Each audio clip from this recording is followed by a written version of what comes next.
You're listening to A Scary State, and this week we're talking about our greatest fears. So, Lauren, Yes, Kenzie. let's get super scary. Super scary. My palms are already sweating. I'm excited for this one.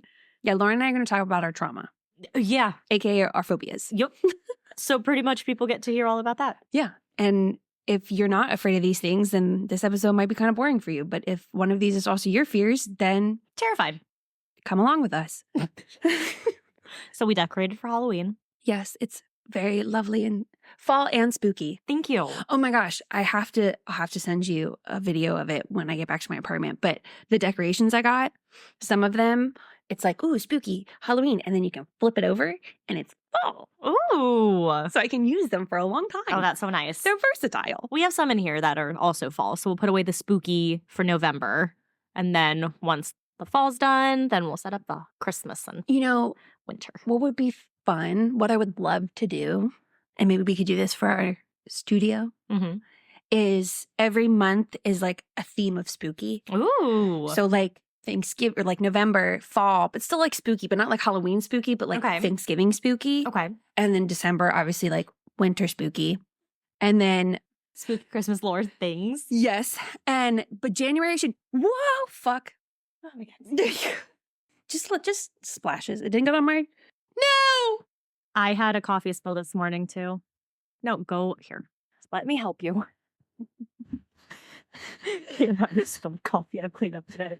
Oh, it spilled. And I like grabbed it. We're not even 2 minutes in. I know. I wasn't going to tell you, but now that you spilled coffee, I was going to make coffee this morning and I forgot to put the cup under the thing. I had the cup next to it, That's so. but not under it. All right, so back to where we were. How would you want to decorate for January? Oh, right. January would just be depressing. Depression, the scariest of Yeah, all. just like dark, spooky, not even spooky, just like dark shit. Just dark. Yeah, because January is by far the most depressing month of the year. I agree. And then February we can like put like a heart or two up, Broken hearts. something like that. Hearts with arrows through them. Yeah, and then for like the 1st and 2nd of March we'll have like birthday stuff Of up, course. and then once it's the 3rd, Then we change it. then we'll change it to obviously St. Patrick's Day stuff. Mm-hmm. April will be spring. Spooky spring. Spooky spring. May will just toss a bunch of flowers everywhere. Okay. Allergies will be the spooky thing. Some tissues. All the tissues can be little ghosts. That's disgusting. Your used tissues. No. And then June, July, and August, if we still, for whatever reason, have the motivation to keep changing these fucking decorations. I'd be really proud of us if we got to that point. Oh my God. I couldn't do it. I'd probably give up after like December. Actually, I'd give up after January. You would. So, And then we would just keep our like depressing January up forever. and then when we start to feel better, come like June, I'd be like, we need to take this down. This is too sad. I have serotonin right now. So, So we don't need that. correct. So, yeah. And that's what we would do. So I watched a movie last night that I know you would hate, but we had all of like our Halloween lights on. So the room was like glowing and I had my candles lit, and then we watched Salem's Lot, which is a Stephen King movie. Oh. So we watched the remake. I had no idea what this movie was about. I have never seen this movie before, so I just went into it completely blind. And if you don't want to hear what it's about, then skip ahead like 15 seconds. It's about vampires. So it was a good vampire movie. This is me trying to skip ahead. Yeah, you can't. And then, oh my God, so we were watching with Chris. And Chris, because they have a golf tournament, so Chris came over to stay the night last night. Yes. I guess he's not the biggest scary movie person because he actually screamed 3 times throughout the movie. And each time he screamed, I burst out laughing. Okay, so hence why you need to have stoppage times. Well, I had never seen it before either, so I didn't know. But Richie and Joe had seen it before, so they kept being like, oh my God, I remember this scene. And I'm like, stop! So I like had my blanket up to like my eyes. So I also watched a scary movie. I went to my cousin's house and we watched the new Haunted Mansion on Disney. Oh, terrifying. I mean, it was more funny than scary. Obviously, because it's not a scary movie. Okay, she and I both agreed that if we were small children, this would scare the shit out of us. Okay, as small children, Harry Potter scared me when I was a small child. Same. After the second one, when all those spiders came down from the ceiling, my mom and I were like, nope, and we walked out. Mackenzie, there was so much left of it that was so good. So, any hooser, we're watching it. I've never seen it before. And I'm like, yeah. I was like, you want to watch a scary movie? And she goes, what's scary to you? And I was like, anything that a child could watch is max scary. That's about all I can do. That's about all I can do. And this had a few jump scares, which normally I am pretty good about detecting. Mm-hmm. You can always tell. Every time I said, don't look in the mirror. Never look in a mirror. No reflection. Every time they went there, I said, nope, don't do it. One got me because I wasn't expecting like a thing to be behind someone. Oh, that was the big jump scares in this movie, was like the person would turn and it would be right there in their face. Yeah, see, I'm ready for those. But the thing is, okay, again, skip ahead 15 seconds. Because they're vampires, you don't see them in the mirror. So every time the person would be like looking in a mirror, I was like, it's going to be behind you when you turn around. What happens? They turn around and it's right there. Yeah. For those, I like look down and pet the dog. But this one time, I thought I was like, you can't get me. He's looking in a mirror. And I was like, he's going to have a scary face. And my cousin was like, no, his face just isn't there. And so I looked for a second. I was like, well, that too. And then his face came back. And before I could even get out, I bet it's going to be behind him. Turns around. There wasn't like quite anything yet. But then all of a sudden, this big scary lady with an axe comes out. I screamed. Oh my God. I was really not expecting it. I kind of tossed the dog a little bit. Chris was petting Roy. And Roy was like out on his lap. And then he screamed and Roy just like looks up and he's like, I'm so sorry. Yeah. Yep. That's pretty much, wow. You and I basically had the same night and I was Chris. I want to see you two watch a movie together. Absolutely not. Because that would be so fun. No. I was like, great. I'm going to have to walk home.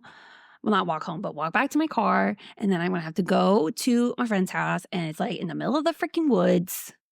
Thank God you're okay. This is creepy. You were so brave. I think it's better than like the Eddie Murphy one. Okay. I just haven't seen the new one yet. Like the concept of it, of like why they're there. Oh. I think like they completely changed it, which I liked. Good.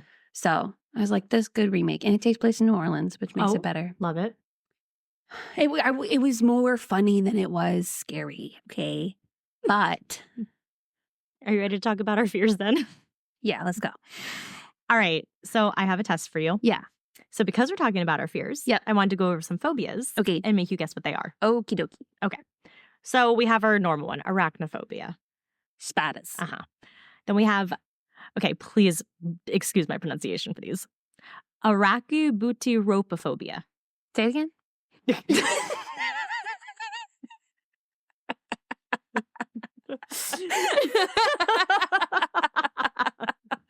No. Arachnobutyphobia? Pretty much. Arachibutyrophobia. Something with a spider and... Fear of peanut butter sticking to the roof of your mouth. Oh, I was thinking like arac at the beginning. Yep. Was like arachnid. Xanthophobia. Fear of shoes. Fear of the color yellow. Octophobia. Fear of the number 8. Yep. Hippopotamonstrosiquipephiliophobia. Afraid of getting killed by an hippopotamus? Fear of long words. And that word is actually one of the longest words in the dictionary. Interesting. I think they did that on purpose. I think they were just being mean. Omphilophobia. What? Omphilophobia. Omphilophobia? Mm-hmm. Just full of phobias. Fear of belly buttons. Okay. We do not have this fear. Pogonophobia. Fear of poking? Fear of beards. Oh, yeah, no. Okay, this one is easy. Decidophobia. Ugh. Fear of decisions. Yup. Fear of making decisions. You and I both have that.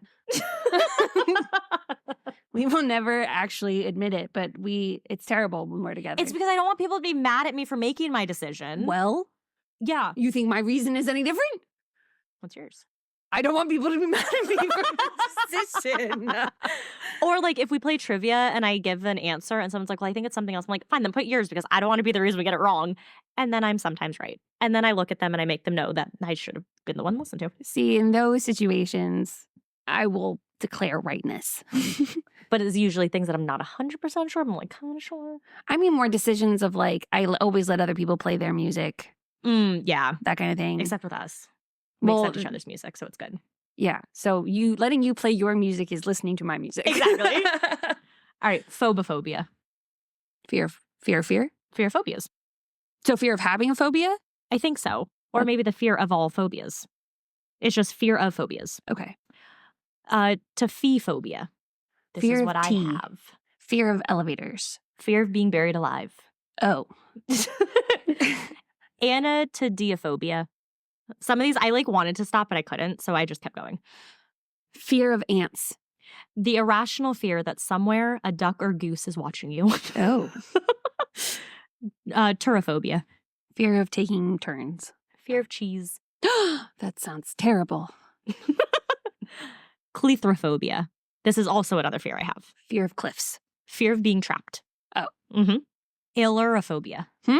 Ailurophobia. Fear of being allured. Fear of cats. Phthisophobia. Huh? Phthisophobia. Fear of the number 5. Fear of tuberculosis. Okay. And then acrophobia. You should know this one. Mine's aerophobia. No, it's not. Yeah. Acrophobia is the fear of heights. Well, what's aerophobia? I have no idea. Is it like aerophobia? I think that's fear of planes. Oh, Yeah, fear of flying is aerophobia. Fear of heights is acrophobia. Okay. See, right track. there. I have both. A fear and a phobia are not the same thing.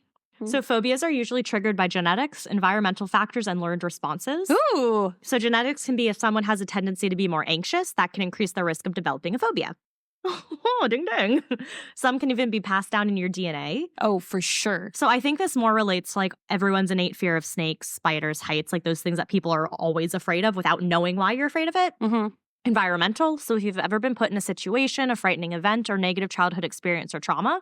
Yeah. So this is me and elevators. Yes. Perfect like example of why I'm afraid of elevators. Then you have your learned responses. So this can be from parents or siblings or seeing others having a fearful reaction to something. Mm. So again, heights, spiders, snakes, things like that. Because I used to not be afraid of spiders. I used to be able to pick up daddy long legs, and then I hung out with mom too much and she freaked out by spiders, and now I'm just terrified. I can't remember a time the only thing I've ever been able to pick up is caterpillars and worms. Ew. Well, I felt bad. Oh, were you the one who would save them and throw them into the grass? Yeah. Oh, so nice. Yeah. Or I'd scare the shit out of Brooke with them. One of the two. Oh, see, you were just a little bratty sibling, so of course. Yeah, well, she deserved it. Yeah. And then we have family environment, which again goes with like anxiety. So if you're around people who have anxiety, there are over 400 different phobias. Not everyone needs to be included. Some of these are dumb. I know. I think my favorite is the one where somewhere a duck or a goose is watching you. That's a perfect example of one that should not be included. People in my office would hate, like if anyone was in my office with that fear, it would be bad because we have little rubber duckies that we hide at people's desks. So their fear would be valid then. Sometimes I'll just be working and like one bops me in the shoulder and I look next to me and one of my coworkers will like chucked it out.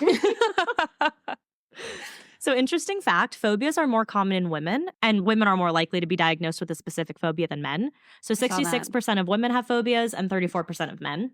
Yeah, it's because we think first. Right. Right. Seen them do all the stupid things. So we know, should be afraid of that. Mm-hmm. Phobias are also more common in the US than in any other country. That checks out. About 10 million individuals have at least one phobia in the United Kingdom. In the US, nearly 8.7% of people aged 18 or over have at least one extreme specific fear. So it didn't give me an exact number, but it's going to be over 10 million. Yeah. Alfred Hitchcock lived with ovophobia, which is the fear of eggs. Okay. Johnny Depp has 3. You want to guess them? Nope. Okay. Fear of clowns, spiders, and ghosts. All those I feel like are valid fears. But I don't think you enjoy our podcast. Which is ironic given his typical line of work. Right. Right. Because he's Hmm. always in like all like the spooky movies, Yeah. like Tim Burton things. Nearly 15 to 20% of people experience specific phobias at least once in their life. Nearly 25 million Americans reported having the fear of flying. Hey, So that aerophobia. my people. The part of the brain called the amygdala is responsible for triggering specific phobias. Yeah, it's also where you get your adrenaline rushes. Oh, that makes sense then. Flight or fight, baby. And according to these phobia facts, the one I was reading, the most common specific phobias include the fear of animals, fear of the environment, so rain, earthquakes, things like that, fear of blood or injury, fear of certain situations, so claustrophobia, fear of traveling on bridges, things like that, fear of death, fear of certain body sensations. What body sensations do you fear? Pain. No, that doesn't count. But is that not a body sensation? I don't think that's what they mean. What do they mean? I don't know exactly. So you can't tell me I'm wrong if you don't know. I just don't think it's pain. Okay. I mean, maybe. And then fear of incontinence. I won't register that I'm incontinent. I can't say that word. No, it's not. Well, usually if you're at that point in your life where that's what's happening to you, you're not all there. There you go. For people like me who didn't know, it's the involuntary loss of bladder or bowel control. A majority of these patients do not seek treatment for these phobias. Of those who do, only 20% recover completely. Yeah. People are kind of like, what's the point? Because they know, everyone knows it's exposure therapy. But I don't see, that doesn't work for me though. Correct. Because when I was a background investigator, I had to go on elevators all the time. Never cured my fear of elevators. If anything, made it worse. Maybe if it was under the care of a psychiatrist. Maybe they have like a secret that we don't know. I don't know. You look at an elevator, and then when you're no longer afraid of looking at one, you go stand in one and get off. And then when you're no longer afraid of that, you get in one, the doors close, they open, They you get off. probably like make you talk about fears versus you just standing in an elevator. You're not going to talk to a stranger. I just don't think that will work for me. So it all started. They'll say, go in the elevator, and I'll be like, I don't want to. See, that's what I mean. Like, but I've done it. Like, I can do it if I have to. Right. I just don't ever want to. Correct, which is why I think no one actually does anything about it because they're like, well, I don't want to go do that thing that I know I'm going to be afraid to do. But see, it's not. I'm never going to get over it though because I've done the things where I've tried and tried and tried and I just can't get over it. I want to be hypnotized. I wonder if exposure therapy is slightly different than just doing something. I feel like it's got to be. I feel like it really has to be, or else it wouldn't be an option. Because people would just be like, "I did do it. I did it. I just and I didn't like it. That's how I know I have this fear." Duh. I do want to try hypnosis though. I mean, I'm not. Jury's still out for me on hypnosis. If it's gonna get me over my fear of elevators, I will try it. Mine is more of just like, because mine's actually like very annoying. Like I believe. But I'm also very, very skeptical. See, I think hypnosis, though, is you have to be fully into it for it to work. So if you're skeptical about it, it's not going to work. Yeah, well. It might just not I don't work know. for you. I'm skeptical. I'm like, I feel like this could be a thing, but every time I watch them do it, like the moment they say, okay, quiet your mind, I'm like, I'm out. I'm done. Right. I can't quiet my mind. I cannot. I have tried. I did meditation. Because then you'll be sitting there and be like, quiet my mind. What other things are quiet? A babbling brook, a stream. Ooh, remember that time I went swimming? I have tried meditation before. And I'm just like, just focus on the music. Just focus on the music. Breathing, breathing, breathing, breathing. Focus on the music. Focus on the music. Nope, don't think about that. Focus on the music. You're like, you're not focusing. Yep. I don't understand. Quiet your mind. No, I can't. You're going to have to come up with another way. It's just going to be there forever. I can't have my eyes shift back and forth because then you're just going to make me dizzy. So I think that's old-timey hypnosis. I don't think they make you follow things with their eyes anymore. That's good because when I did have my head injury and I had to do this like test thingy, oh my gosh, I was sitting in a dark room, terrible, and I had to watch this freaking thing go back and forth and back and forth and back and forth. It did all sorts of things to make me feel dizzy on purpose. Oh, torture. That obviously, yeah, that sounds awful. The lady was very, very nice. Well, good. So, at least that's one positive thing you remember from it. Exactly. So those are just the beginning. That's just the beginning. I used to, on my MySpace page, have a list of all of my phobias. Why? Because I realized I was afraid of a lot of shit. Like, what was on it? Fear of heights, fear of flying. I wasn't afraid of flying yet. Oh, okay. Fear of heights. I think I was still in denial then. Okay, wow. So what were our fears? We definitely had bugs, Yep. spiders, Uh-huh. snakes, Uh-huh. thunderstorms. Oh, Loud toilets freaked me out Okay. because I thought it was going to get either sucked in, or I once saw a movie commercial and an alligator or something like came up through the toilet. And so for a very long time, I was very fearful that something was going to come up into the toilet. I think that's a good fear for women to have, though. Because we sit on the toilet. I'm always afraid of like if there's like a spider underneath the seat. Well, now there's a new fear unlock. I didn't think of that. I just thought something was going to come up and bite me. Oh, oops. Okay, well, now I just gotten over that one, too. And just, now I'm going to start over. So then loud toilets, it probably was really bad on planes then. Yeah, I plug my ears still.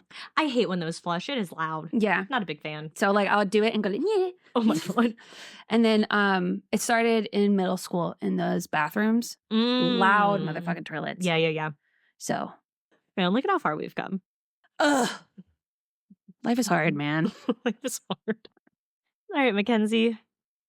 What fears do you have? Fear. Just one. Just one. What fear? What singular fear? I mean, I have a fear of a lot of things, but there's only one that, like, truly, honestly, I am, like, it's phobia level. Okay. Everything else just makes me nervous. So flying isn't phobia level? Well, okay, but I had already done that story about the plane that fell and was haunted. Oh, I know. And so I was like, really, like, plane crashes don't, like, they scare me, obviously, but I'm just kind of like, I've also accepted that I'm always going to think we're going to fall out of the sky. Right, that's how I feel. Like I'll go on them, but I'm still scared the whole time. Right. Like, my mom was like, well, what if, like, the flight attendant, I'm like, good for them. I think that, I'm like, you should be more panicked. Actually, no, like, if the flight attendant is calm, though, it does help me. Because, like, that one time I sat next to a pilot, and we did, like, a weird little, like, dippy dip. And I looked over at him. He was completely calm. And I said, oh. When everyone is always just naturally calmer than you are, it's not a good, like, indicator. Well, I didn't know if he was naturally calmer. I had only met him for this 2-hour flight. I just mean for me. I typically assume that everyone is in a natural state of calm. Okay. And I'm always panicking. So I'm like, you can say all these things that you want, but it's not going to unconvince my irrational brain that we're not going to possibly fall out of the sky. Right. Because at the end of the day, while the likelihood of me being right is much smaller than the person who says we're going to be fine, it's not a 0%. That is true. And I hold on to that with the almighty grip. I'm sure you do.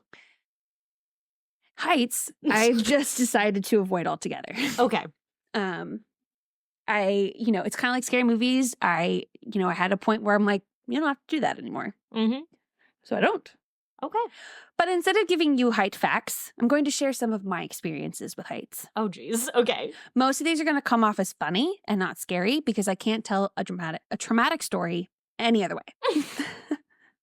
My first memory of being scared of heights is when I was probably about 4 or 5. And I was at a birthday party and there was a huge jungle gym. Not even just like, oh, I'm little and it seems huge. Like, it was huge. I had no idea at the time that I was afraid of heights. So I climbed all the way to the top. I later learned that I am really good at going up. I'm great at it. I can pretty much always go up. The coming back down, that's the issue. This also meant that my poor father had to climb all the way to this top of this jungle gym. That is 4 children. And he's a grown man. Your poor dad. Because I couldn't and wouldn't go back down. I also did something similar to my mom one time when we were at Chuck E. Cheese. But if someone had asked me then, you're afraid of heights, I would have been like, no, I'm afraid of thunderstorms. Because at the time, that was my fear. There's so much creaking going on. Why is there so much creaking? Because your chairs are creaky. Oh my God. Our house just creaks. Like, when I was a kid, thunderstorms, but I realize now it's not so much the thunderstorm as it is the unpredictability of the thunder and thinking it's going to scare me. Oh. That's more so what it is. Okay. Yeah. Mm-hmm. So, because I don't like being startled. Right. Because to me, it's like, like, think about like starting like a lawnmower or like a motor and you like pull the thing and you hear it go, being startled is the equivalent of doing that, but right before a panic attack. So it's like you jump and you feel that like your heart starts racing and it's like that like ramping you up, but then it doesn't work. Okay. So like you come back down. That's why Oh, you don't have a okay. panic attack. Okay. So that's why I don't like being startled because Okay. I'm like, I'm going to panic. No, you're fine. Okay. Yeah. Okay. Yeah. So just little insight into my mind. Looking back on these moments, I realized that I was born to be afraid of heights. Like you said, it can be genetic because nothing traumatic happened to me that I can recall to make me Right. afraid. I can be up high and look out. I cannot look down. It's like the fear is the fear of falling off. Okay. Like when I get up to these heights, I automatically feel like my body is falling forward. Okay. I got that. For example, my cousin used to live on the 16th floor of a building, and I could go up to her apartment and look out without too many issues. Didn't stare. But you would never catch me outside on her balcony, ever. Yeah, it's like one of those things where we used to have a friend who lived in like a tall DC building. So we would go up to the rooftop and like look out. And I could do that. And then I would go to the edge, but it's like a thing where you take like very, very small steps and then you like are far back and you look over because you're like, there's no way the wind's going to topple me over when it comes up to my shoulders. Correct. But I'm still too scared to go closer. Yes, 100%. Exactly like that. So according to the Cleveland Clinic, researchers aren't sure what exactly causes acrophobia. They believe that acrophobia can stem from our natural human concern of falling from high places and hurting ourselves. Dwelling on and worrying about the possible pain you could experience from falling from a significant height could contribute to developing acrophobia. They also say that phobias like acrophobia are more likely to develop in children and become apparent in adolescents and young adults. Interesting. As I continued through life, blissfully unaware of this brewing fear, I kept climbing and I kept getting stuck. A friend of mine growing up had this really cool loft in her room. Could not have been more than 4 feet off the ground. I would always go up, but as soon as I had to climb back down, I would panic and my dad would have to come rescue me. He would literally just like stand behind me and pick me up and put me down. Like I'm pretty sure he could probably have touched the top of the loft. If it's only 4 feet, yeah. Yeah. So there you go. Like I said, I could always get up, but I couldn't come back down. When I was about 9 or 10, I went to a sleepaway camp. You may have heard me mention this in past episodes because it's the reason I hate camping. The first day, they were having us do a ropes course. Being the youngest in the group by like at least 2 or 3 years, because my mom was like, well, if you do, this age group, they're all going to be younger than you versus like you're with the older kids anyway, so you should do this age group. Yeah, so I was not in the right age group. Everyone was older than me by like, I think the closest was like 2 years. Okay, so I was a baby. But I felt like I had something to prove. So I volunteered to go first. And I dominated until I pretty much got to the end. And the last part, you had to jump from one platform to another. Maybe 2 to 3 feet apart. Like it was more of a leap than a jump. Like just a stretch of the leg, if you will. Right. But I was not moving because I was like, I jump, I fall, I die. It probably took the other campers and the counselors 10 minutes to convince me to jump. Of course, everyone cheered for me afterwards. But I was the first one up and the last one down. Oh, I should also mention that we were securely attached. Oh, yeah. With a harness. Rope courses. To like, one of those thick wire thingies. So even if we did fall, I would be caught with. You'd be caught. Yeah. Similarly, we did a ropes course on a field trip in 5th grade, but we had to zip line down. Oh, fun. The only reason that I had the courage, in quotes, to go down the zip line was because I heard thunder. And at the time, oh my God, I was more afraid of thunder than I was heights. And to this day, you will not catch me outside in a thunderstorm. Well, unless it's against my will. Like a concert. Yeah, that was against my will. And so I was like, oh, I'm going next and beeline down. Because I was like, all right, let's hustle up. Back in the buses, people. We cannot be out here. Especially if you're like ziplining on a metal wire and then lightning. Yeah. Yeah. Dramatic. Also around this time, clearly 10 was like the last time I did anything brave. So my dad and I were at a Dick's Sporting Goods. It was called like Galleons or Gallows or something like that. Oh, yeah. I forget what it was actually called, but it was something along those lines. But inside is a 2-story rock climbing wall. Yep. My dad told me that if I rang the bell at the top, I could get whatever I wanted from Dairy Queen. And I know Dad was like, I know this pattern. I will have to climb up and save her. Like, he is so skeptical of me because he knows damn well that I have not accepted this fact, but he has been like, she's gonna not be able to get all the way up to the top. So whatever. So I climbed. Dad really was like, she's gonna go for it. He goes up to the second floor, is like cheering me on, which was both terrifying and really sweet at the same time because I'm like, oh my God, we're at eye level. This is scary. Make it to the top. I was like, oh my gosh, I have to now take my hand off of the wall and ring the bell. I did. And then they said, okay, now let go. No. To rappel down. I said, absolutely not. So that, took some convincing because no trust. But I did get my Dairy Queen and I got a brownie lava sundae. I also experienced my first adrenaline rush. Because I keep telling us, Ted, why am I shaking? Like literally trembling. He's like, that's adrenaline. So I was like, this is weird. During the Olympics, did you see the fast rock wall climbers? Yes. Oh my God. That was crazy. They were leaping up the wall. I know, was that like, was impressive. how in the world? Very impressive. I could not stop watching. Not me. No. Everyone, like, I pretty much, there were some times where I'm pretty sure they just like lifted me higher for me. Like, okay, we have a 20-minute limit. Yeah. I also would come to learn that an adrenaline rush and a panic attack basically feel like the same thing. So maybe there are some people who, like, person A and person B, same feelings, but person A is like, oh, I like this. And person B is like, no.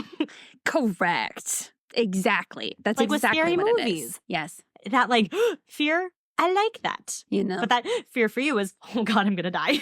Like, if someone, like, scares me on purpose, I might start crying.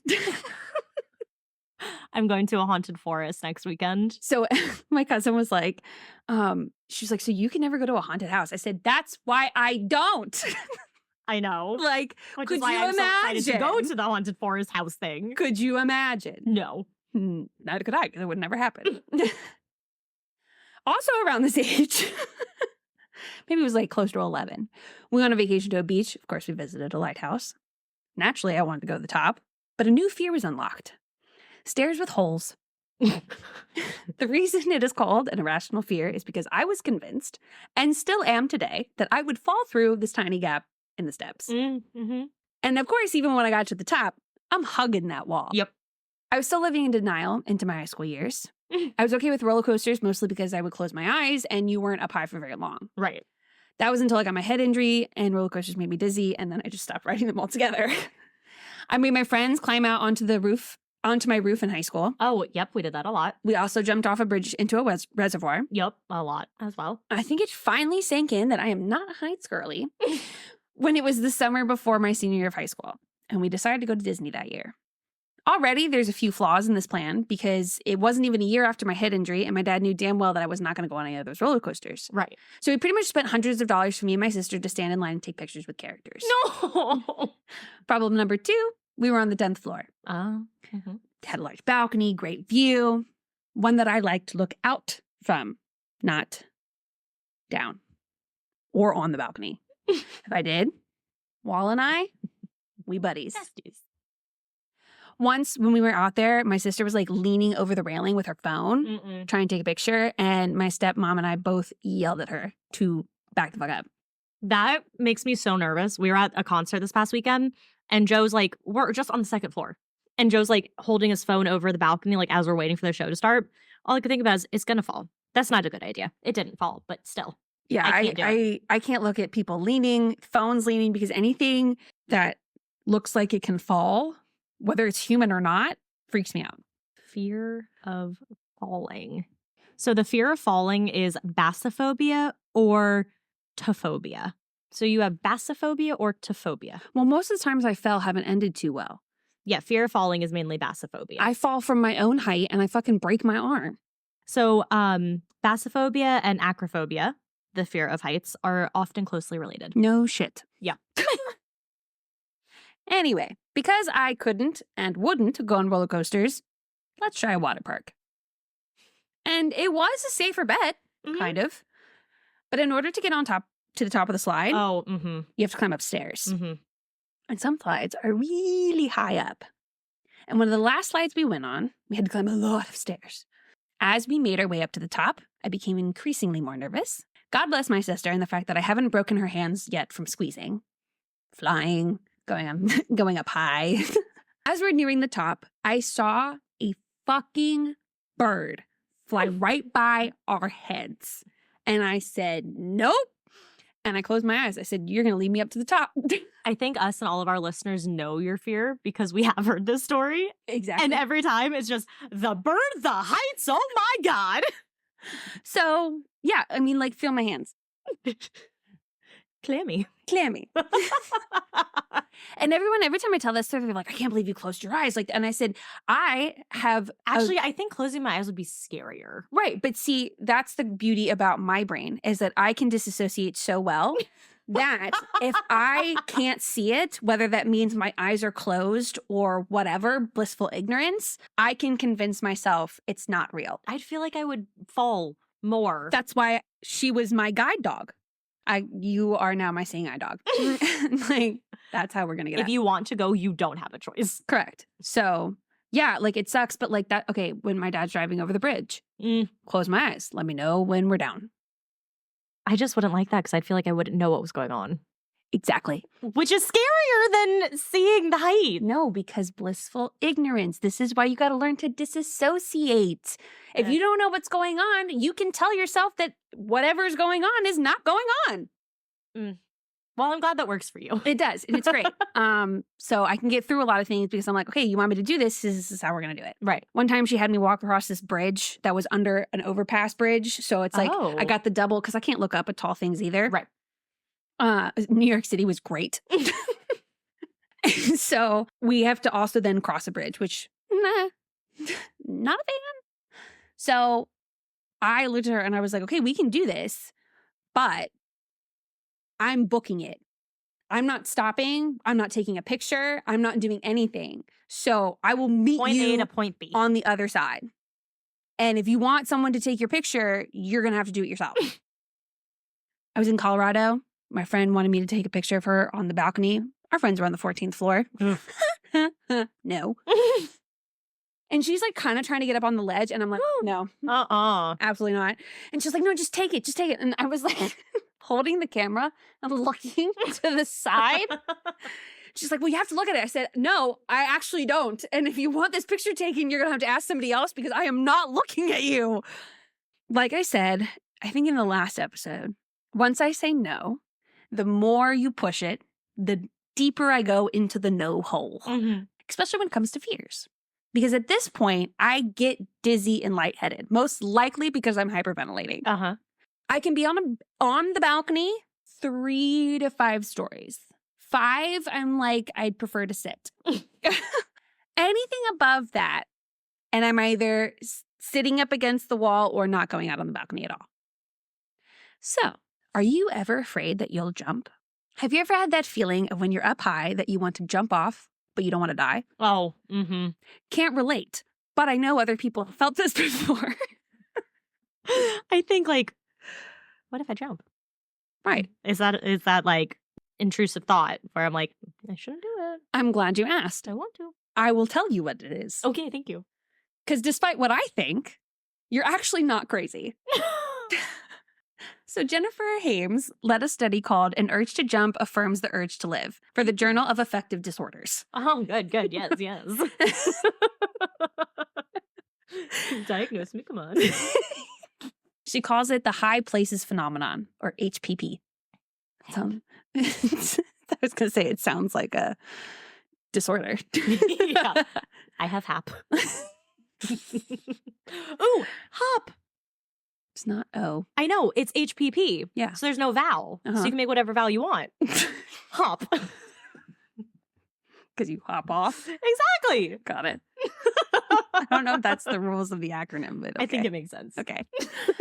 Hames first got the idea for the study while she was a graduate student at Florida State University. One day, she and her colleagues were were talking in the lab when they realized that several of them experienced a fear that they would jump in front of trains, steer their cars into oncoming traffic, or jump off of tall buildings, despite not wanting to die or thinking about suicide. Yep. They knew from previous research that almost 1 in 7 people do think about suicide at some point in their life, but this kind of experience seemed different. So Hames and her colleagues spoke to 431 undergraduate students at Florida State University about the high places phenomenon, HPP. Hop. The research led them to a counterintuitive conclusion. Most participants' brains were actually trying to keep them safe. It only felt like they wanted to jump. Interesting. Hames concluded, quote, "What we found is that people were misinterpreting a safety signal from their brains, which are always firing so fast. In that situation, when you're on a cliff or a bridge or driving past an oncoming car, your mind is actually saying you're in an unsafe situation, back up from the ledge. People usually obey that signal and back up. But we can misinterpret that and think, I must have reacted that way because I wanted to jump." It's reassuring, though, hearing that it's such a common thing.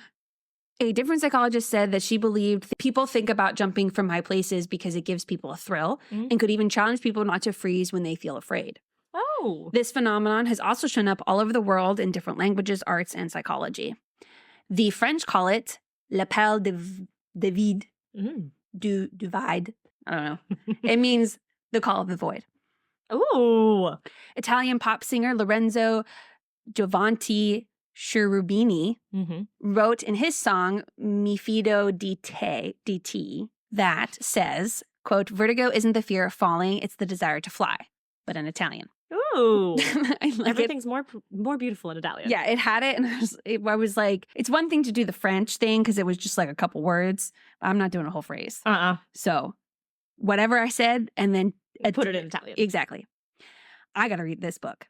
Danish philosopher Søren Kierkegaard discussed this idea in his book, The Concept of Anxiety. Ooh. He wrote, quote, "He whose eyes happen to look down into the yawning abyss becomes dizzy. But what is the reason for this?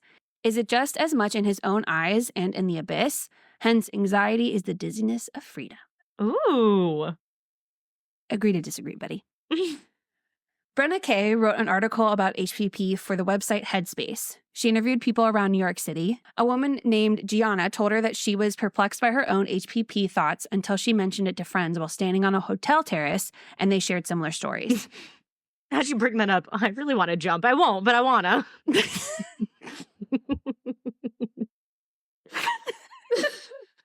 No, I think someone might say, have you ever just like had that intrusive thought to just jump, but you don't really want to jump? That would probably be a more same. Do you ever just want to, just kidding.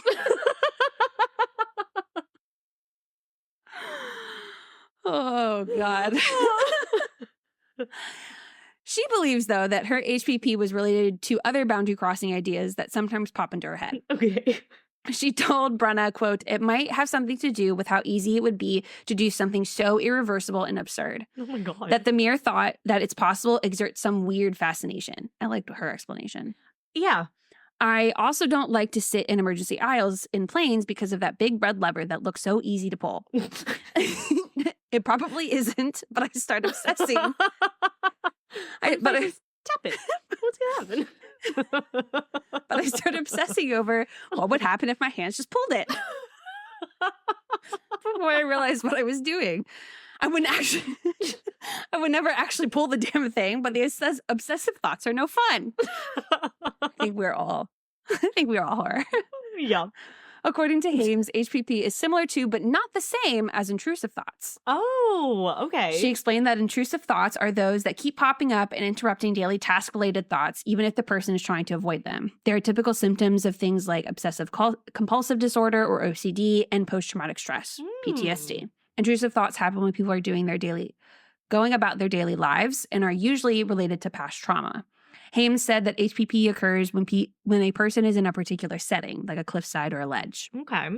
Ames also said, quote, "Since this study was published, a number of folks have sent me emails saying, I've experienced this my whole life and was afraid to talk about it. I've been wondering if I'm nuts." She goes on to say, quote, "I'm glad we are able to normalize it and find that it may even be more life-affirming that your body is trying to keep you safe." According to Wikipedia, rooftopping is Roof-tapping, sometimes called roofing, refers to the unsecured ascent of rooftops, cranes, antennas, bell towers, smokestacks, or other tall structures, usually illegally. Rooftoppers usually take photos or videos of their climbs. They practice the scaling of skyscrapers, which often results in security crackdowns and arrests. Most people have died or been injured when falling while roof-topping. So we got some facts. Joe, for the longest time, not being a rooftopper or anything, you know those big things you see out in the distance, like those poles, and at the top there's a light? He wanted to be the person who changes those lights. And I said, no. He's like, well, you make like $30,000 per climb. And I said, no. But at least that one has secureness and 2 is legal. But you can still die. Correct. But his chances are smaller than these people. That is true. So, because somebody's got to do it. So the risk of injury and death from a fall depends on the height of the fall and other factors such as the person's body weight, the surface they land on, and orientation of their body at the time of the impact. Here are some examples of injuries and deaths from specific heights. So falls, you're going to be so proud of me. Shout out to my meter people. I got you. One and only time. Because this was a pain in the ass to do. Okay. So falls from 11 to 25 feet or 3.4 to 4.5 meters. In 2013, the Bureau of Labor Statistics reported that falls from 11 to 15 feet resulted in 520 injuries requiring time away from work and 59 fatal injuries, while falls from 16 to 20 feet or 4.8 to 6.1 meters resulted in 540 injuries and 39 fatal injuries. Jeez. So falls from 0 to 30 feet or 0 to 9.1 meters. A Redalic analysis of 114 cases found that the death rate increased with the height of the fall. Yeah. With 11% of people dying in falls from 0 to 9 feet or 0 to 3 meters, 25% dying in falls from 9 to 20 feet or 3 to 6.1 meters, and 48% dying in falls from 20 to 30 feet or 6.1 to 9 meters, and 73% dying in falls from 30 feet or higher or 9.1 meters or higher. A height of more than 41 feet or 14.6 meters is associated with a mortality rate of more than 50%, and almost all falls above 61% or 18.6 meters are fatal. Wait, you said 61%. Did you mean feet? Yes. Yeah. Sorry. Almost all falls above 61 feet or 18.6 meters are fatal. Jeez. Falls from a height are one of the leading causes of serious or fatal injuries globally. They are the second most common cause of injury-related deaths after road traffic accidents in India. I know, oddly specific. But when I Googled it, that was in there, and I said, yep. You just go on. In India. Yeah. Yeah. In India. Wu Yongying, known as the Chinese Superman, died in 2017 while performing a roof-topping stunt. Wu climbed to the top of the Huayuan International Center in Changsha, the capital of the Hunan province. Wu made it to the top of the 62-story skyscraper while someone across the way was filming for a live stream. Wu was doing pull-ups at the top of the skyscraper when he fell and lost his grip. And yes, I watched the video and I knew it was going to happen, and I still gasped when I saw it. I think I know which video you're talking about because I've seen one where a guy was doing pull-ups and then just couldn't get himself back up. Yeah. The camera captures the moment Wu let go and fell 45 feet to his death on the terrace below. For reference, one story is about 10 to 11 feet. Oh, God. So 45 feet is about 4 to 5 stories. 62 stories, the height of the building, is about 671 feet. Ugh. Yeah. The former movie stuntman had about 1 million followers on social media and had more than 300 videos of him scaling skyscrapers without any safety equipment. Up to the point of his death, he had held 217 live stream sessions and was paid around 55,000 yuan, which is around 7,700 USD. Not enough. That's what I said. Reports at the time said that Wu was trying to raise money for his family and for his mom's medical bills. Aww. Wu's mother sued the live streaming platform Wahoo for negligence, saying the platform lacked proper regulations to review such highly dangerous videos before allowing users to publish them. Wu's mother said the firm had failed to warn Wu of the risks of his dangerous stunts and continued to allow the publication of his videos. Of course, a live streaming platform denied any responsibility. The Beijing Internet Court. Wow. Right. said the network service providers are obliged to provide certain safety guarantees for users and should implement measures such as reviewing, deleting, and blocking content. Additionally, the live streaming platform had profited from Wu's viral videos, and their business corporation had encouraged and incentivized Wu to continue filming his stunts. Okay. That's where it is. Therefore, the court ruled that the company should be held partially responsible for Wu's death. Okay. Wu's mother was awarded 30,000 yuan, or 4,200 USD. Still not a lot. Correct. From the live streaming platform. So Remy Lucidi, aka Remy Enigma, a 30-year-old French daredevil and photographer known for climbing skyscrapers, fell to his death from the 68th floor of the Tregunter Towers in Hong Kong in 2023. After gaining access to the high-rise but telling security that he was there to visit a friend on the 40th floor, Remy bypassed the 40th floor and was seen by security footage exiting the elevator on the 49th floor and again on the staircase to the top floor, where a door had been forced open. Remy lost his footing outside the penthouse apartment and fell over 700 feet to his death. Jeez. According to People, Remy was an extreme sports enthusiast who documented his feats with amazing photos on social media. I wanted to see how long it takes to fall 700 feet to see, like, if in those moments that you're falling, what's going to happen. So it takes 6.6 seconds to reach terminal velocity, blah, blah, blah, and fall 700 feet. So in that time, I wonder, like, did he know? Oh, he knew. Oh, God, that's so scary. Yeah. On this day, he somehow had gotten trapped outside of the building and knocked on the window when he spotted a maid inside. The maid called the police, but it was too late, and Remy's body and camera were found in a nearby patio. Oh. So there's also this couple, they have like a whole Netflix documentary. It's called Skywalkers. They do like artsy shit. It's supposed to be like all cute because they're like dating. Right. I watched one of their videos of them like climbing this like crane at a construction site. And it was like, they kept saying, my shoes are slipping. And I could see like ice once they got further up. The facial reactions that I showed you was while I was watching their videos. Yeah. Because I was like, this is not. Yeah, I actually do want to watch that documentary, though. Ivan McGuire was getting ready to make his third jump of the day in April 1988. He was going to film an instructor and student skydiving for Franklin County Sports Parachute Center in Pennsylvania. The 35-year-old had successfully completed 800 jumps, but he still felt a jolt of excitement when he would jump from the plane at 10,500 feet. Not I. You said you want to go skydiving. I have changed my mind. Oh my God. Jared keeps telling me, he's like, come on, I know this place we can go. Like, it's however much money, it's this place. And I was like, I said, I don't know if I want to do that anymore. And he's like, Lauren. And I was like, I'm sorry. I'm now scared. Yes. Oh my God. Because I was like all gung-ho for the longest time. I know. And now I'm like actually kind of scared. Beautiful. Because I was like, if these don't fucking terrify her from doing it, I don't know what else to convince her that it's a dumb idea. And he keeps telling me, why not? I said, because I've aged.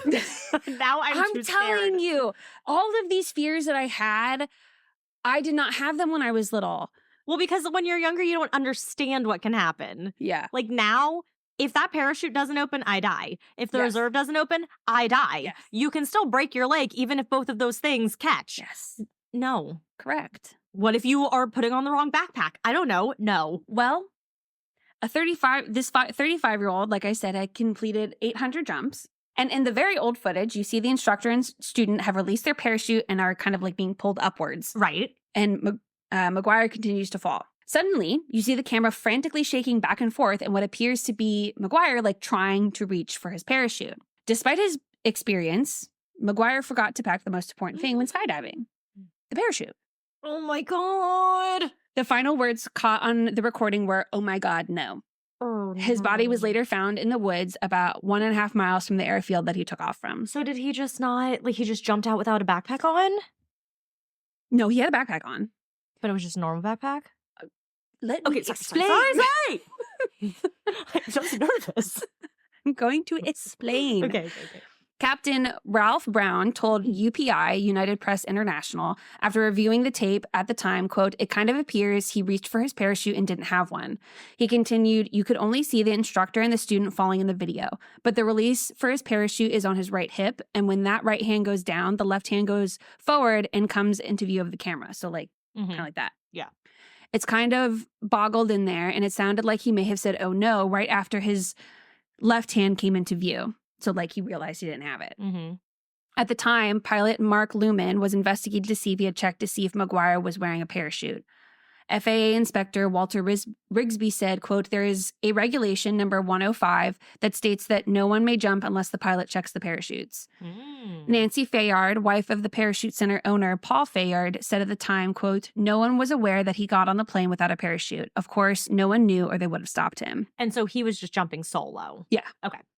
However, foul play and suicide were ruled out, and it was later decided that McGuire simply forgot his parachute, causing an accidental death.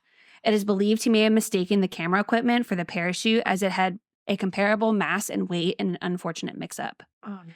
According to Northwest Skydiving, quote, "It takes about roughly 10 seconds to fall the first 1,000 feet, and then about 5 seconds for every subsequent 1,000 feet. So if an experienced skydiver falls for about 10,000 feet before deploying their parachute, they will have roughly 60 seconds of free fall." Ivan McGregor filmed the fall to his death and had a full 60 seconds to think about his fatal mistake. Oh my God. See, that's what terrifies me. And we all know, think about like a microwave minute, okay? Like, we all know that a minute is fucking short as shit. I mean, long as fuck. A plank minute. Yeah. Forever. Plank minute, treadmill minute, microwave minute. Mm-hmm. It's long. It's long.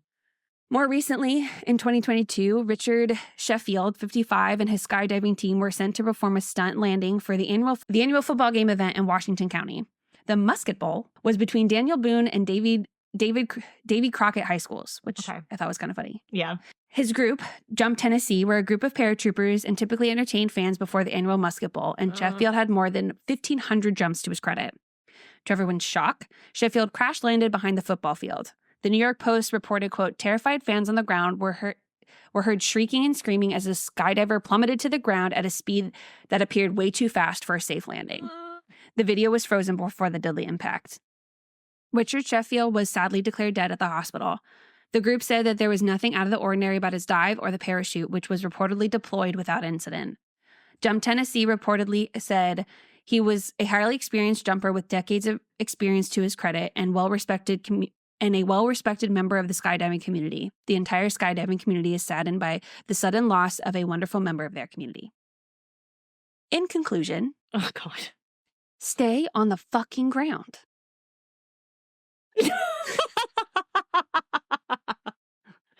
Oh, yeah. It's those kinds of things that scare me. Like the heights obviously scare me, but it's the things where someone's falling and they know that they're falling and they know that they're going to die. Yep, you have time to think about that. Yes. Even if it's like a split second. Mm-hmm. That's, I think, what scares me the most. You have time. Mm-hmm. Like anything that's like a slow death. Like slow, so to speak. Like where you have a moment. Like whether it's suffocation, drowning, buried alive, free falling. Even if they're like, to us regularly, okay, yeah, that's a short amount of time. It's enough time for you to think about it. Right. Which, and even in those last moments. Yes. Yeah. And that's like, oh God, the scary part. I'm like, if God forbid I'm going to die before my time, I want it to be instant. I don't want to know. Right. You know? So yeah. I don't like it. Me neither. I feel the same way. I'm so glad to hear that you have finally have come to this beautiful, reasonable, smart, intellectual conclusion that skydiving is a terrible fucking idea. Yeah, it scares me now. Hell yes. Win for me. We were talking about it at work the other day, actually. And I was like, I won't do that. I won't do bungee jumping. Oh, fuck bungee jumping. I have never wanted to do bungee jumping, though. Ever. I would, though, do those things where, have you seen it on or on like online or whatever? You're in kind of like a harness and you just drop and you're like on a big swing. I would do that. I wouldn't do bungee jumping, though. Because if they measure wrong, I'm dead. I'm not even worried about measuring wrong. I'm worried about it not actually being secure. Yeah, no, that doesn't scare me as much. Have you seen that one video where there's this guy, it's like super misty outside and he's doing a ropes course and he runs across like, it's all like the beams, kind of like what you were saying, where it's just like a little leap to the each one. Yeah. He gets to the end and you realize that he hadn't been secured the whole time. Oh, I know. He's fine. He made it, but oh my God. No. No. No. This was not fun. I like how we had a whole dive into your psychology. Like growing up. Yeah. You know. If we're going to talk about my trauma, we're going to go back. Yep. We're going to see how it started. And we really did get a glimpse in. Yeah. We're about to get a glimpse in yours too, because you best believe that I'll be blowing your shit up even if you don't go back into your childhood. Oh, that's okay. We can. Because I know it. You do. You were there. You were there for the trauma. I was there. And believe it or not, folks, in that moment, I was the strong one. The elevator. Slightly the strong one.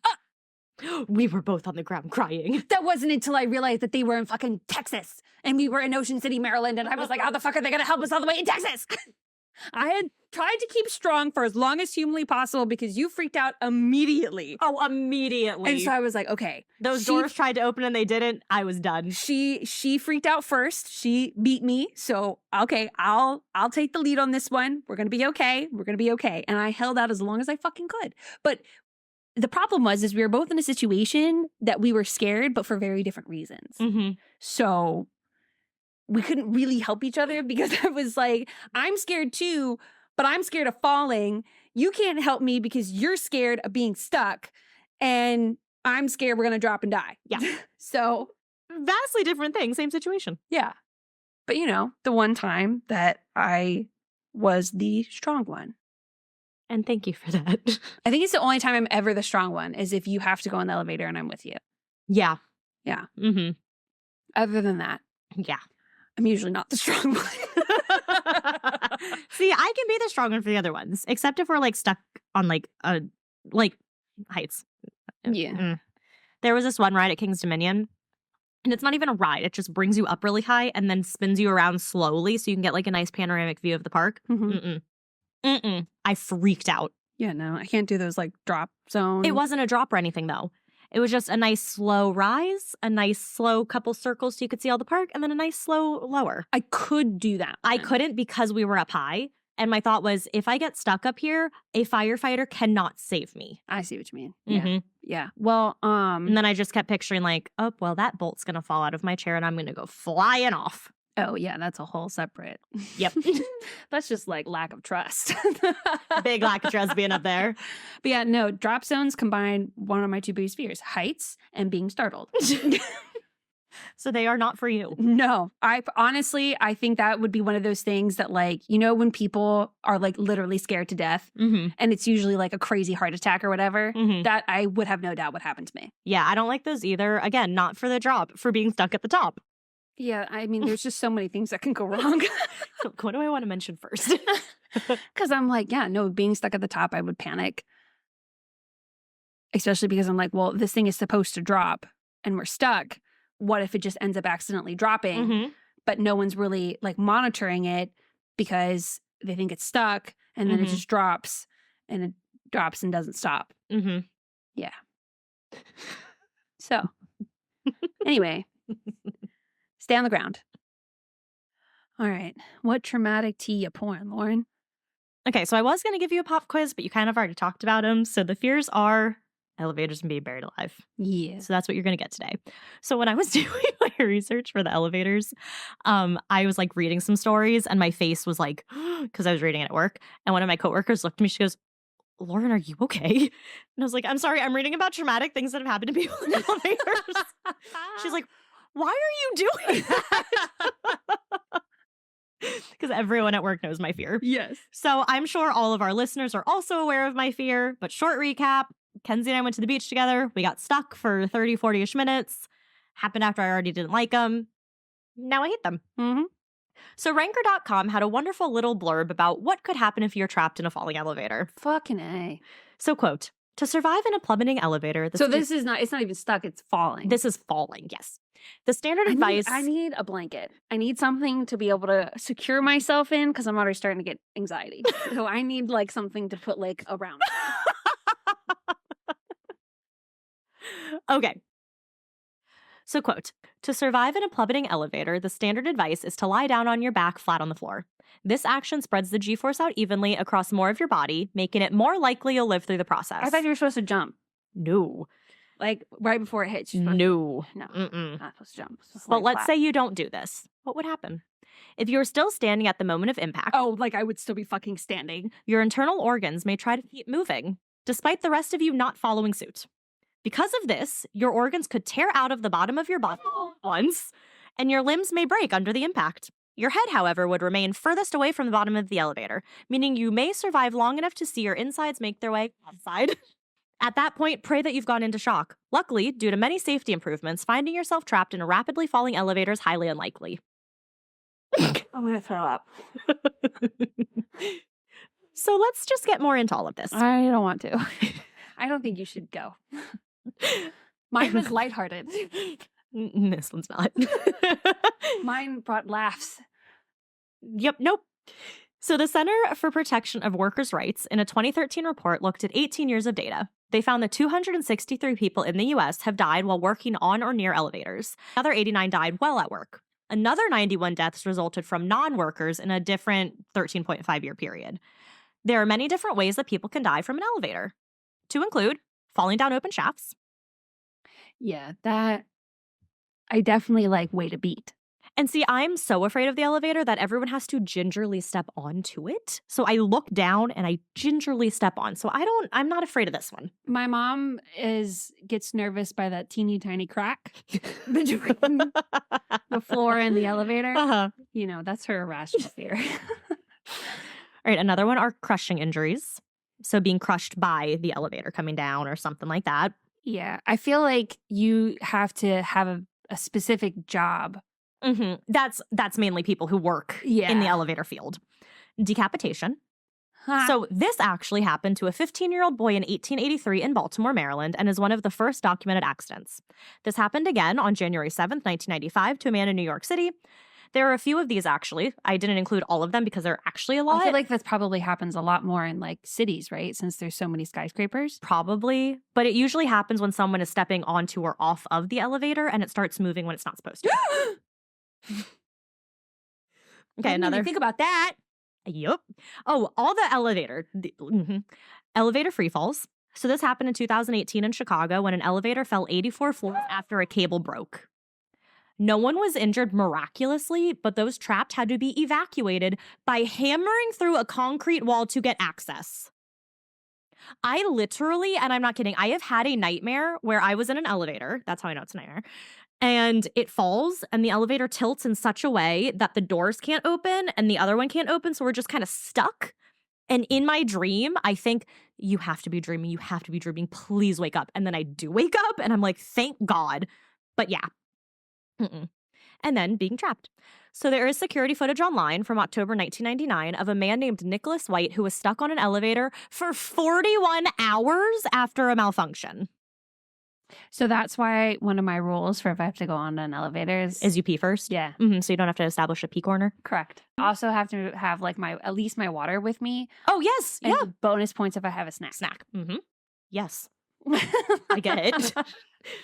Because there was if I'm one gonna time do this, I'm gonna be prepared. I was nervous I was gonna have to go on an elevator for something. Oh, when I went to go see my grandma. I didn't have to. I found a worker to open the stairs for me because the doors are locked. But I was like, okay, pee first. And if I have to go in the elevator, I had peed. I didn't have to. I found workers. They opened the doors for me. We were fine. My dad was like, I'll go on it with you. I said, that's not the point. I don't want to go on it at all. Right. So it doesn't matter if you're there Having with a buddy, me. it doesn't make me feel better. I was like, Dad, I didn't mentally prepare myself to go on one today, so I can't do it. So in April of 2013, the owner of Hotel Eden in Bad Gasteton, Austria, was trapped in an elevator when it broke down. He was rescued after 4 days. In April of 2011, a nun was trapped in her convent's elevator for 4 days while her fellow sisters were away at a convention. If that doesn't tell you that there is no God, Kenzie. Sorry. Sister Margaret Geary, 85, survived on celery sticks, a bottle of water, and cough drops she sucked on to quell her thirst. I would love for her to explain what lesson God was trying to teach her with that one. That you can survive on celery sticks, a bottle of water, and cough drops. And okay, here's another one. So my mom always said, they're fine. They've never found a skeleton in an elevator, blah, blah, blah. I found a story. So there was an elevator in Zion, China that had broken. The maintenance men examined it and cut off the power. Then on March 1st, 2016, when the crew returned to the elevator a month later, They found the body of a 43-year-old woman who had been starved to death because she was on the elevator when they shut down the power. Damn. The men were charged with involuntary manslaughter, and at least one of them were detained. Damn. That sucks. That really sucks for those guys. I'd be so pissed. Well, she's dead, so she can't be pissed. No. But like, if I was one of the workers, they should have checked the elevators before they turned off all the power. So they clearly didn't do their job. But see, that's also my fear. It's like, I don't care about the elevator breaking. Like, if it breaks, that sucks. But also, it's like human incompetence or humans not doing what they're supposed to do. That could also put me in danger. Yeah. Like, my biggest worry is that if it gets stuck, I'm not going to be able to get out because I can't contact anybody. Right. Yeah. Like in my building, we're not allowed to have phones. And so I'm always so scared. Like if I get on the elevator, if we break down, I don't have a phone. And then I'm like, and what if the phone in the elevator is broken? Yeah. Then I'm stuck and I die. Mm-hmm. No one seems to think that when they get on. I mean, I understand. Thank you. Mm-hmm. Then there was an accident in 2019 known as the deadly 2019 Manhattan elevator accident. It really sucks that all these are like so recent. I know! On August 22nd, 2019, an elevator suddenly dropped, which caused a man to be stuck between the elevator car and the shaft. It unexpectedly fell as he was stepping out of it. The 30-year-old man was pronounced dead on the scene when firefighters arrived. An investigation was performed, and it was found that the apartment building where the man died had a history of unsafe elevators and even had many reported elevator issues. And this, with people being stuck between the floors, the car, and the shaft, actually happens a lot. That's crazy. So it's always when they're like trying to get on and it moves unexpectedly. Like, so like that's my when mom's it happens. fear of the little crack is actually a little bit more valid. Yes. I will never invalidate someone's elevator fear. In New York. I mean, I can't give her shit. I'm afraid of the small spaces between stairs. Exactly. In New York since 2011, there have been 4 deaths caused by elevators, the one I just spoke about. In 2016, 2 city workers were killed, and in 2011, an advertising executive was crushed by an elevator that suddenly jolted upward. So I found a list that listed a ton of elevator accidents. Never what I need to read. Yeah. A majority were elevators in mines or at construction sites, but there were a good amount that weren't. So a lot were from cable snapping. Like, that's like a big reason why elevators fall. Okay, see, I have always explained that what if it falls? And, parents were like, no, it has this thing. Automatic brakes. Blah, blah, blah, blah, blah. No. January 4th, 2020 in Tel Aviv. A young couple drowned in a flooded elevator during heavy rainfall. I didn't even think about that. Because there was that one video we saw, was on TikTok or something, where these people were in an elevator and they're calling 911 and they're like, sup, we're in an elevator. It's filling with water. Please, this is an emergency. I haven't seen that TikTok. Oh, God, I have. And then on January 28th, 1945, a U.S. Army plane. That sounds like a reasonable time for elevator accidents to be happening. Yeah. So a U.S. Army plane crashed into the Empire State Building in New York. This caused an elevator to fall 75 stories, or 1,000 feet, or 300 meters. Elevator operator Betty Lou Oliver was injured, but she survived. Nice. It remains the Guinness World Record for the longest fall survived in an elevator. Good for her. I would never want that title. It would be ironic, though, if you did. No. They say that... No, it would be a legit example. Yeah. No thanks. They say that elevators are, quote, one of the safest forms of travel. Bullshit. And even less dangerous than stairs, though elevators are responsible for an estimated 27 deaths a year in the U.S. and approximately 10,000 injuries. What about stairs? It's more than that, because people fall down the stairs. Yeah. My coworkers and I, we were talking about this a while ago, and someone read the stats wrong. And they were like, do you know that 1 in 5 people die on an elevator? 1 in 5 people die on stairs? We said the elevator because they were trying to make me feel better. And they were like, oh, wait, that's the real stats. But yeah, it's more like the stairs are more people falling down the stairs and dying. It's easier to be pushed. Or pushed, yep. Yeah. Something with stairs. So the vast majority of those involve maintenance workers. For passengers, there's an average of about 5 deaths per year. So your odds of being killed in an elevator are 1 in 10 million, but still. You may be the 10 millionth person. Right. And for me, it's not so much the fear of dying in one, though that would suck. Yeah. It's more the actual fear of being stuck and not being able to get out. Right. That's the fear. It's knowing that being in that situation would cause such an extreme amount of anxiety and fear. That I could die. Right. Like, it's like we were saying, it's that time to think about it. Yep. You don't want time to think about it. No. Yeah. No. Mm-mm. So that's all I got for elevators. Quite a lot. So now onto my next fear. Being buried alive, also known as phobia.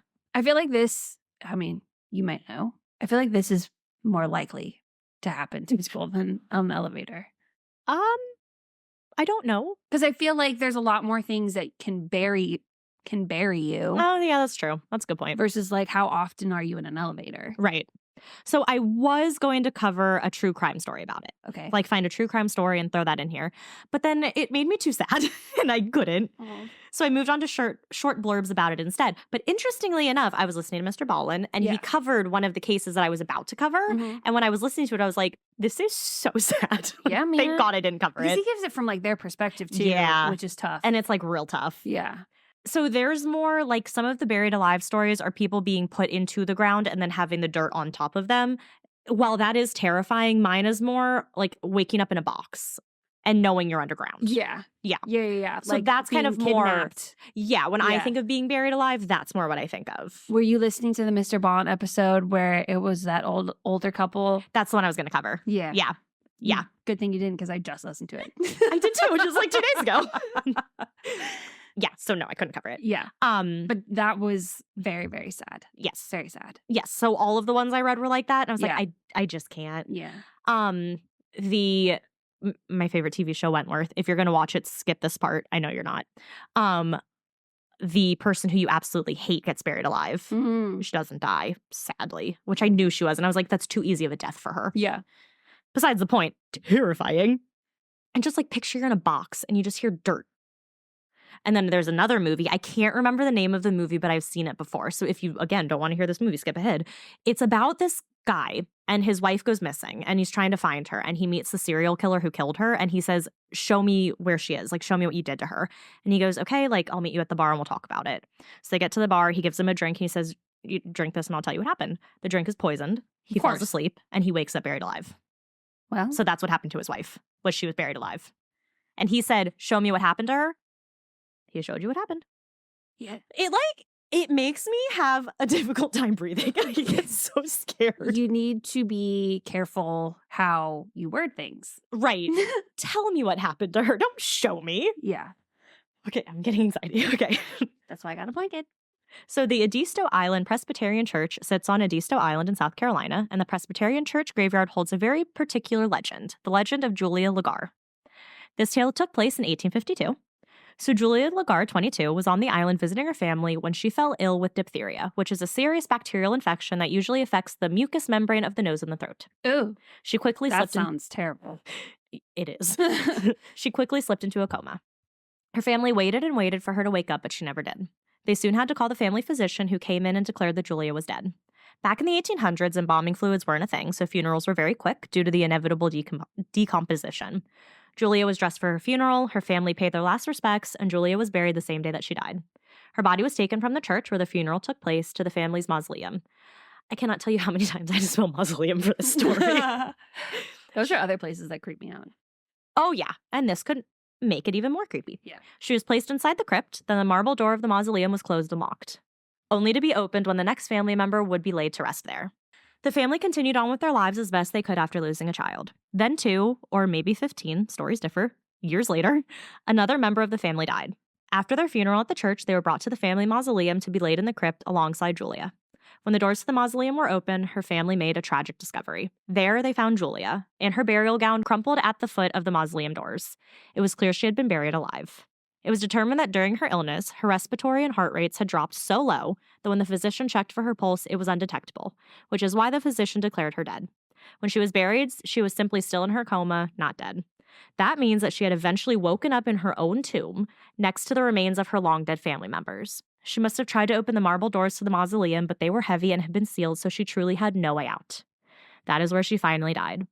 So apparently for days after her funeral or her entombment, passerbyers heard yelling as they passed the graveyard, but either they didn't think much of it or they were too scared to go investigate what it was. I mean, I'm all for not investigating, but like, go tell somebody. But they also might have thought it was just kids like trying to play a prank, like creepy yells in the graveyard. Obviously, no one thought the screams were from a girl trapped inside of a mausoleum. Her remains. Well, now you know. If you hear screams in a graveyard, go alert someone. Her remains were laid to rest once again, as well as the recently passed family member. This time, I'm sure they checked on that family member again to make sure they were truly dead. They then secured the marble doors again. The family was traumatized at what had happened, so very quickly after the second burial, they returned to the cemetery to pay their respects. When they did, they noticed the doors, the secured and locked doors to the mausoleum, were open. Oh, no. They figured they must have just secured it improperly, so they shut the doors, firmly secured them again, and walked away. Just a few weeks later, a clergyman of the church noticed that the doors were open, so he ordered them to be closed. The opening of the doors continued again and again and again for decades, each time with scratch marks evident on the inside of the door. Chains and unbreakable locks were put on to try to secure the doors, but they would inevitably break and the door would be open again. She's like trying to prove to herself that she could open the door. Then more recently, a new door was installed. This door could only be removed by industrial heavy machinery. But lo and behold, the door was opened. And not just opened, but completely unhinged from the mausoleum. What? Why did you jump? See, move. Oh my god. Roy is sleeping as a cute little precious baby angel in his bed. And his movement to get comfy is what's scared of Kenzie. It doesn't matter if we do this during the day or at night. The reactions are the same. So it was at this point that everyone gave up trying to close the door. So to this day, the original door is nothing more than broken marble that sits in the grassy doorway of the tomb and still has no door. It is believed that it was Julia's ghost, making sure that no one else would succumb to the fate that she had faced. Some believe her soul is now able to rest because there is no longer a door. Others think that she remains, making sure the door is never added. She was truly unhinged. Some who have visited the mausoleum say that they feel a presence around them. Others claim that they have captured images on their camera that they just can't explain. It really pisses me off when people go to a cemetery and say they can feel a presence. I wonder, though, if there's no like ghosts or anything, if it feels really empty. Because I've been in rooms like at haunted houses where some rooms will feel like full and then other rooms just feel empty. Well, like, sure, a house. But I cannot take haunted cemeteries seriously because I'm like, no fucking shit. Right. You're literally going to where there are dead people. Yeah. Yeah. So I just can't fucking take that shit seriously. But hers is another example of the whole, like, knowing you're going to die thing. Oh, yeah. Because you're in the mausoleum. You can't get out. Yeah. You know you're dead. 3 days without water and you die. See, that is starvation. That's painful. Starvation, I think, is like 2 weeks. Hydration? Dehydration is like 3 days, which also, yeah, is very painful. Yeah. I had read. So this leads to an interesting yet terrifying thing known as the Lazarus effect. Oh.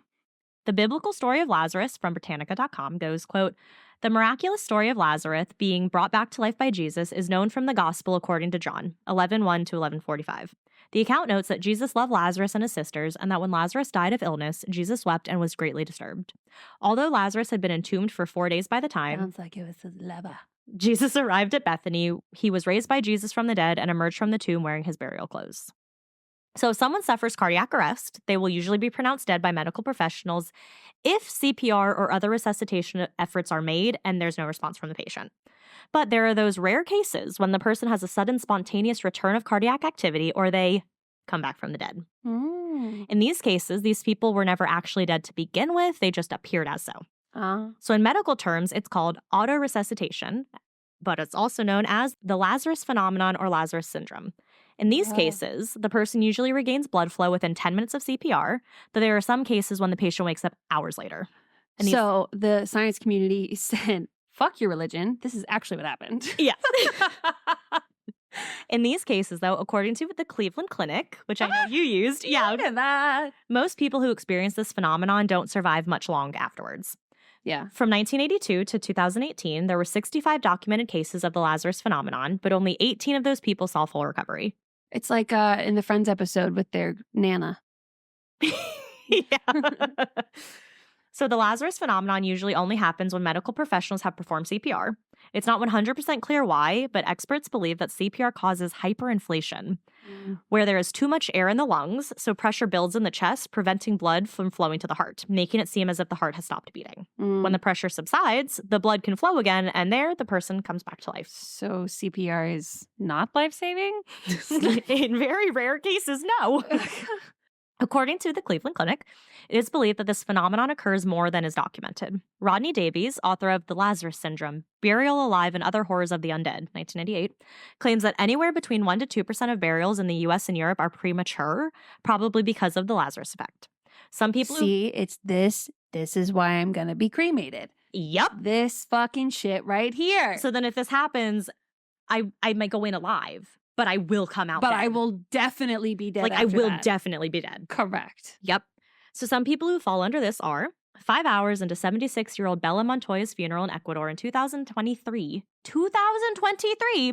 Her family started to hear strange noises coming from the coffin. They opened it to find Montoya gasping for air. She was taken back to the hospital where only hours earlier she had been declared dead. Did you hear the Mr. Ballin episode about that happening to a woman? I don't think so yet. Oh. So at the time of the article, she was still receiving care in the ICU. A similar thing happened that same year to an 82-year-old woman in Long Island. She was pronounced dead, but hours later in the funeral parlor, she was discovered to be breathing. In 2015, a man in Mumbai was found at a bus stop, unconscious and apparently, and this is very gross, covered in maggots. Ooh. He was presumed dead when a senior doctor checked for his pulse and found none. The man was taken to the mortuary where he later gained consciousness. It was later learned that the man had a metabolic disorder and was treated at the hospital. Okay.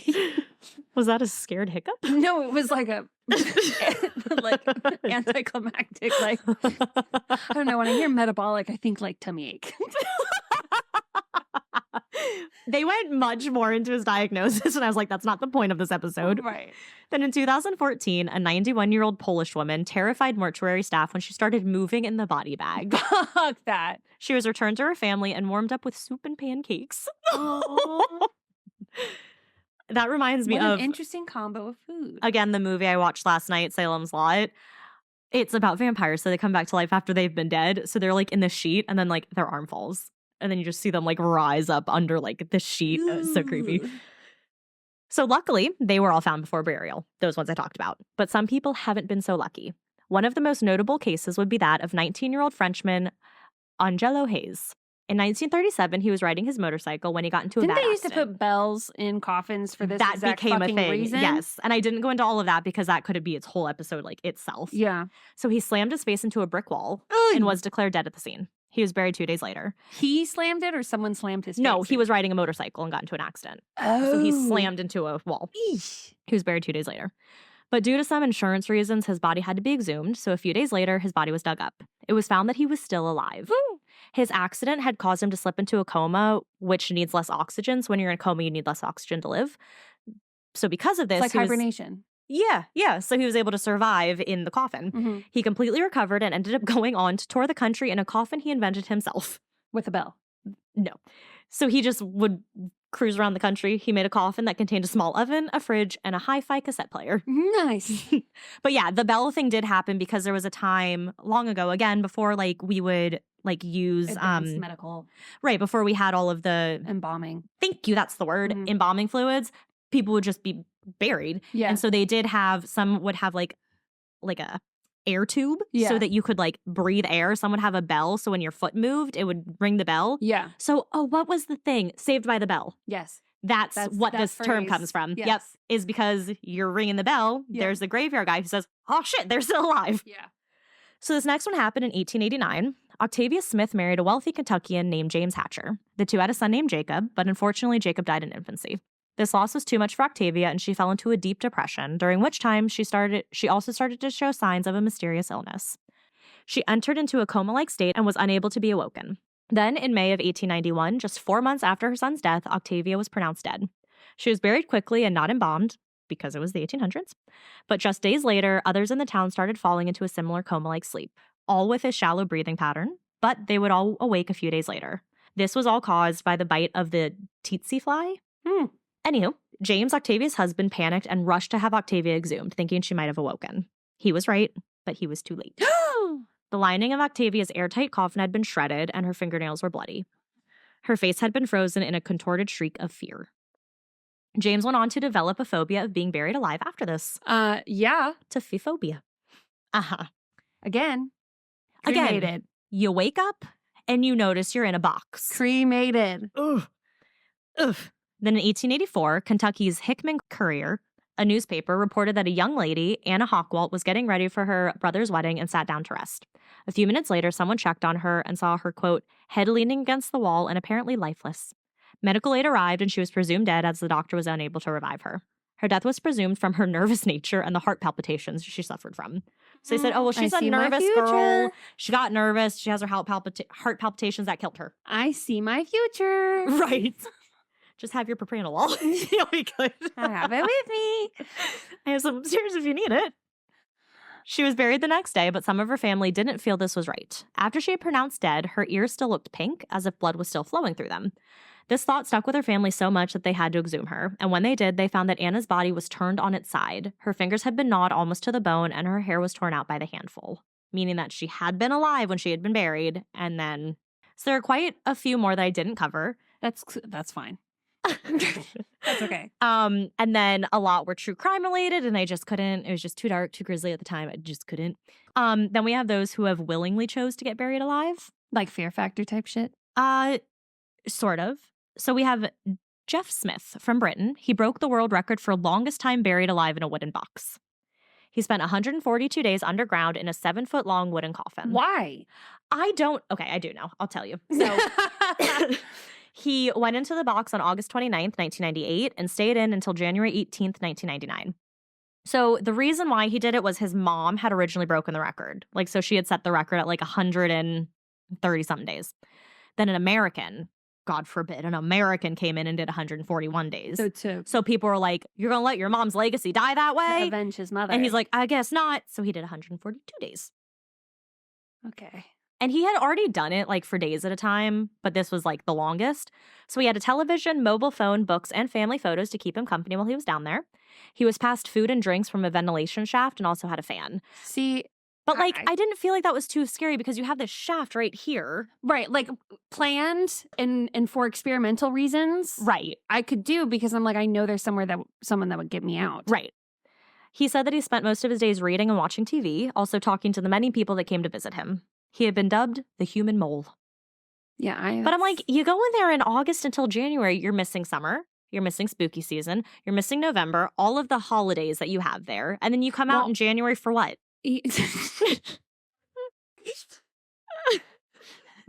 For what?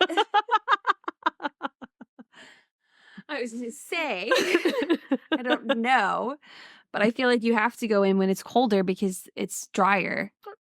Okay. Potentially. But he's in there in August and he said it got really hot. And he was like, once I got a fan, I was good. Come out in January? For what? It's the funniest shit I've ever seen. Oh my God. Whew, my tummy hurts. Then we have Mr. Beast, a YouTube guy. I've heard of him. My kids talk about him all the time. Yeah. So he did the same thing, being buried alive for 7 days for a stunt. So he used a state-of-the-art transparent coffin that had food and water inside. So they had to use an excavator to cover the coffin with 20,000 pounds of mud, and they would communicate using a walkie-talkie. Okay, so I think I would still be fearful. Like, I'd be less nervous. Like, I could more likely get on board than not. But I don't like tunnels. I would be so nervous that at any point that would break. Yeah. And all of that would come down. Yep. So he also had cameras set up all around the coffin because he's a YouTube dude, so he has to have his footage. Right. So he said it was straining mentally, but he walked away completely unharmed. Yeah. And they were slightly nervous because if you're in that position for a long time, you can get blood clots from not moving your legs and stuff enough. Yeah. So, but he was completely fine. Yeah. But like, I feel like that one's a little bit scarier than the guy who had the ventilation shaft because that one, at least you have air and you can talk to people and all of that stuff. I actually don't know how he would have gotten air in there. I'm sure there was something similar, but maybe it was smaller. Yeah. Ugh. Then David Blaine did it as a trick on April 5th, 1999. His coffin was buried underneath a 3-ton tank filled with water. He supposedly survived on only liquids for 7 days. Okay. David Blaine, weird dude. Yeah. But yeah, so that's buried alive in elevators. I hate it. I hate it. Well, now that we are thoroughly stressed out, I know. we hope you've enjoyed this episode. Happy spooky season. Let's see. Oh, yes. Yes, let our heart rates. But yeah, big fears. Big fears. And I don't want anyone to say, and the readers are fine, because they're not. What you could do instead of being a nagging loser, you could comment Yes. on this social media post and tell us what you have phobias of. Ooh, yeah. Yeah. Ooh, yeah. Tell us what your fears are. Yeah. Or if you can relate, or, you had something scary happen to you in an elevator or off of a balcony or tall building or Let a us roof. know. Or if you were buried alive, let us know. No, but if you're buried alive, please let us know. Seriously, that would be crazy. Like, I actually really want to hear that. Oh, so another spooky episode. Stay scary. Please stay safe.